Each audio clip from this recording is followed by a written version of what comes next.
స్వర్గీయ మాజీ మంత్రి చెరుకు ముత్యంరెడ్డి విగ్రహాన్ని ఆవిష్కరించిన మల్కాజ్గిరి మాజీ శాసనసభ్యులు మైనపల్లి హనుమంతరావు.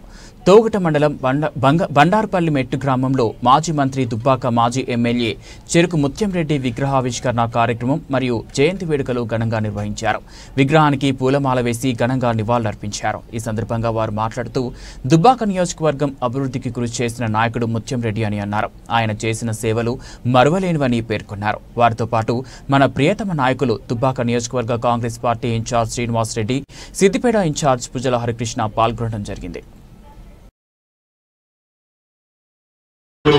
అమర్ గారు, అదేవిధంగా అత్తు గారు, వేదికను అలంకరించిన పెద్దలకు, మైపాల్ రెడ్డి గారికి, ప్రవీణ్ అన్నకు, ఇక్కడికి విచ్చేసిన నా కుటుంబ సభ్యులకు, పత్రికా సోదరులకు, ఎలక్ట్రానిక్ మీడియా సోదరులకు, ఇలా ముఖ్యంగా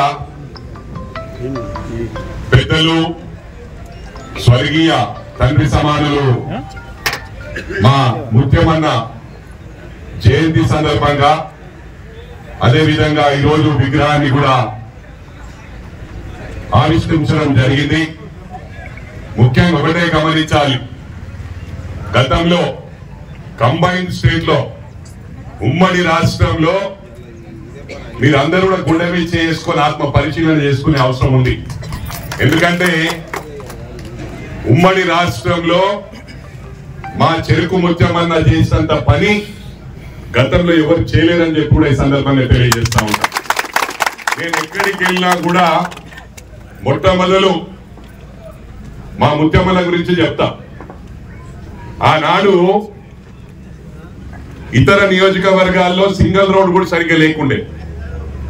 ఆ సమయంలోనే దుబ్బాక నియోజకవర్గంలో డబుల్ రోడ్లు, సెంటర్ లైటింగ్లు, లిఫ్ట్ ఇరిగేషన్ ప్రాజెక్టులు, ఇంత పని ఎవరైనా చేసిర్రా? నేను అడుగుతా ఉన్నా. మరి ఈరోజు ఎందుకు మర్చిపోయి ప్రవర్తిస్తున్నారో నాకు అర్థం అవుతలేదు. ఒకటి గమనించాలి, అటువంటి వ్యక్తి రాడు, రాబోడు, మళ్ళా పుట్టబోడు అని చెప్పి కూడా ఈ సందర్భంగా తెలియజేస్తా ఉన్నా. ఏదేమైనప్పటికీ కూడా నేను సీనానికి ఎప్పుడు ఒకటే చెప్తాను, నా తమ్ముడికి నేను ఎప్పుడు కూడా అన్ని వేళలా కంఠంలో ఊపిరి ఉండే వరకు అండగా ఉంటానని చెప్పి ఈ సందర్భంగా తెలియజేస్తా ఉన్నా. మరి నాకు ఎయిర్పోర్ట్ పోయేది ఒకరు వస్తున్నారు కాబట్టి నేను ఎట్టి పరిస్థితుల్లో 3:30 వరకు ఎయిర్పోర్ట్ ఉండాలి. నేను సీనన్నకి చెప్పిన 11 గంటల వరకు వస్తాను. నా 11 కాదు, 1 గంట వరకు రమ్మన్నాడు సీనన్న. లేకపోతే 5 గంటలకు రమ్మన్నాడు. 5 గంటలకు మళ్ళీ వీలు పడదు, మీరు అందరూ పండుకున్నాక రావాల్సి వస్తుంది. అందుకు ఎట్టి పరిస్థితులు రావాలని చెప్పి 1 గంటకు రావడం జరిగింది. మళ్ళీ ఎప్పుడు పిలిచినా కూడా ఈ నియోజకవర్గంలో ఎలాంటి సమస్యలు ఉన్నా నా సమస్యగా పరిష్కరిస్తానని చెప్పి మీ అందరికీ ప్రామిస్ చేస్తా ఉన్నా.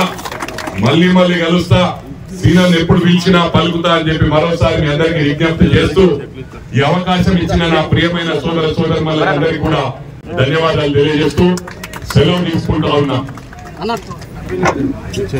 అందరికి కూడా